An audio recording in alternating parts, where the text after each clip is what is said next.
Hi, this is Sean and welcome to this lesson on applications of the Barry Harris major 6 diminished chord movements. This comes from a longer lesson which in turn comes from a group of lessons that I have for Jazz Skills members on this tune.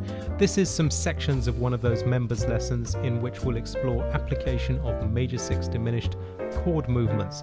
They're explained briefly along the way how they work and how they relate, but if you need more background information then I have more lessons on this that I'll link in the description. If you're new here, please do subscribe, please hit the like button, it really helps the channel, and with that I'm ready to begin. Now the D minor 7 is the first minor 7 in the tune, and it's a really interesting one for me because it has a G on it.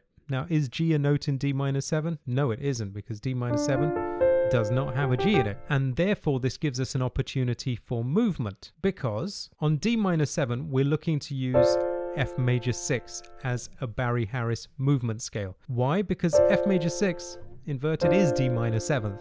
They have the same notes. And the scale that we use for that, the scale of chords, is F major 6 alternating with a G diminished. You'll find me talking about this concept a lot. So F6, G diminished, F6 inverted, G diminished, inverted, etc. F6 inverted, G diminished, inverted, all the way up. All alternating. So that G is not an F major 6 note, it's a G diminished note. So that gives us the opportunity to use these beautiful diminished tensions mixed with a D minor 7th chord. So an example of that would be like this.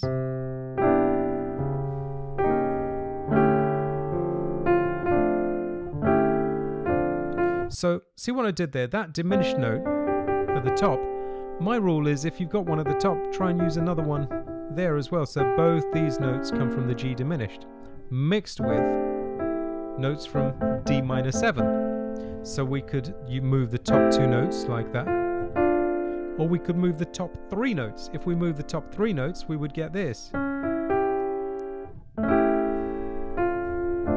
I particularly like that. I'll go with that for this one.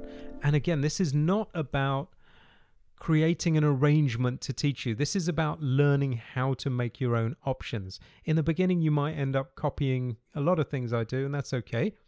But ultimately, you'll end up understanding how to use different varieties of major 6 and diminished intertwined, moving 2 notes, moving 3 notes, moving 1 note, all that kind of thing. Here's the 3-note move. So now on this A minor 7, let's find a couple of alternatives. Well, we don't have to follow these melody rhythms perfectly. That's a really important thing to understand. So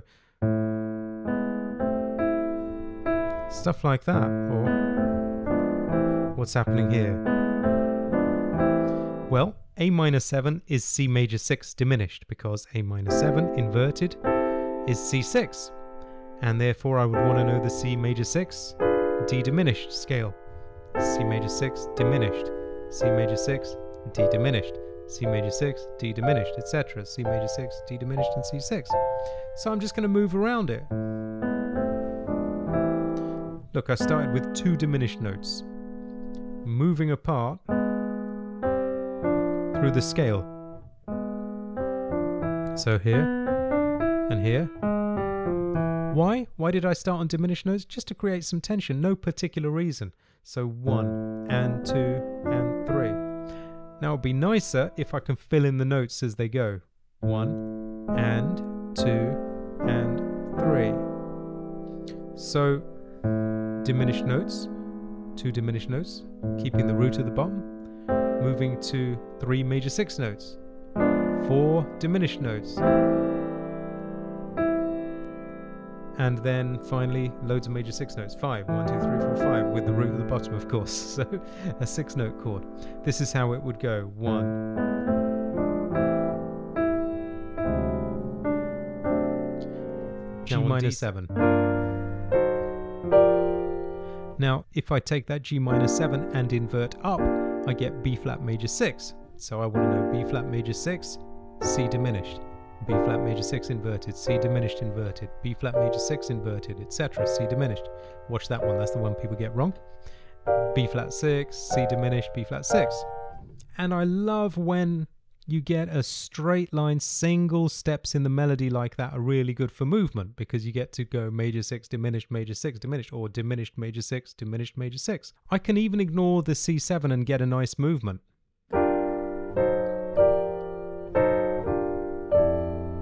That's okay.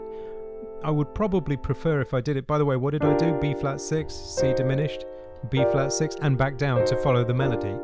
And when the right hand's going up, the left hand goes down. Just pick any major note to go in the other direction. I quite like this one.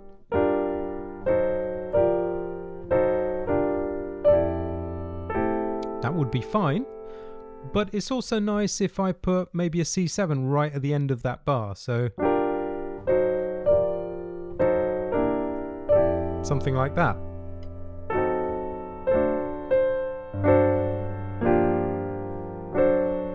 See, on that G minor 7, that's a diminished note in the melody as well. So what I've done is I've used the top note is moved. Now when that happens, I like to move either 2 notes like that, or maybe 3 notes like that, all from B flat major 6, C diminished notes. See that? These are the 3 C diminished notes, keeping the D for a bit of tension and the root against the G minor 7. And use this one because this diminished, I wouldn't want the F there to go against that F sharp.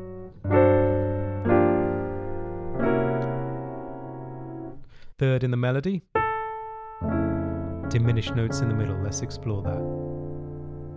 So what I mean is F major 6, diminished. There's that diminished note I used, the flat 6. 1, 2, 3, 4, 5, flat 6. Let's go from the bar before.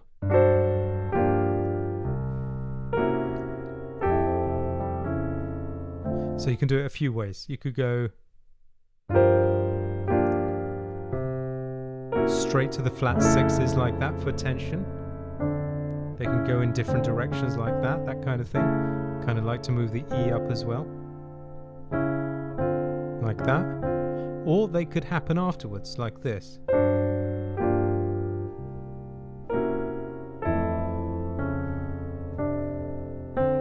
Now this stuff's all the same, just proportionately moves. So F minor 7 is A flat 6, because if we take F minor 7 and move up like that, we get A flat major 6. So we'd need to know A flat major 6 diminished, A flat major 6 diminished, etc. Same rule as all the other ones, okay?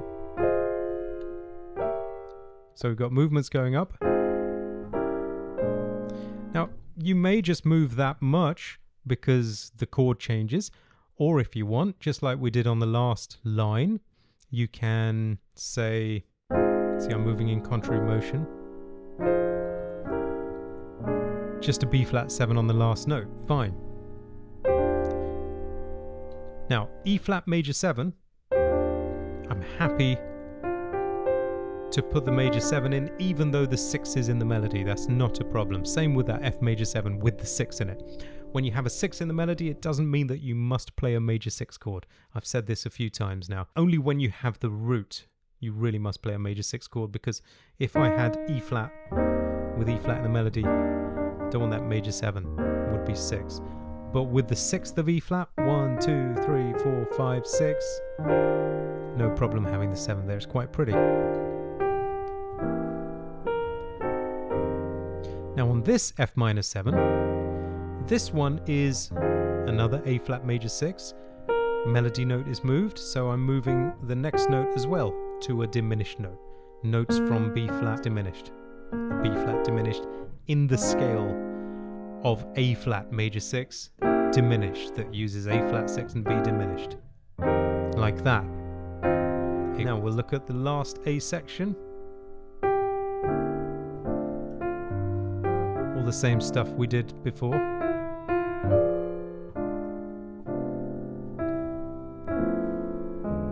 Now this is new, this A minor 7.